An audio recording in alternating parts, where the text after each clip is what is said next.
দুটি চোখ আছে বলে এই সুন্দর পৃথিবী দেখতে পাই। চোখ দুটি না থাকলে পৃথিবী অন্ধকার, মা দেখতে পাবো না, কোরআন দেখতে পাবো না, পৃথিবী দেখতে পাবো না, বাপ দেখতে পাবো না, সন্তান দেখতে পাবো না, দুনিয়াটা মিথ্যা হয়ে যাবে, ঠিক কিনা?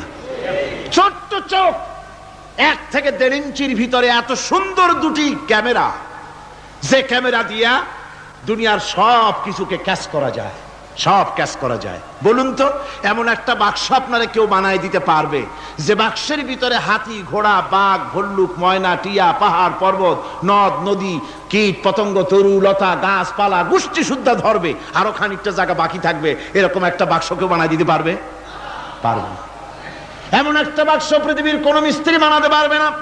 কিন্তু আল্লাহ রাব্বুল আলামিন আপনার আমার কপালের নিচে 1 থেকে 1.5 ইঞ্চির ভিতরে এমন 2টা ফিল্ম বক্স তৈরি করে দিয়েছেন, যা দিয়ে তাকাবেন আপনি কোটি কোটি মানুষ দেখবেন, পাহাড় দেখবেন, সমুদ্র দেখবেন, সূর্য দেখবেন, চন্দ্র দেখবেন। এত কিছু দেখার পরেও চোখের ভিতরে আরো খানিকটা জায়গা ফাঁকা থেকে যায়। কি বিরাট নিয়ামত!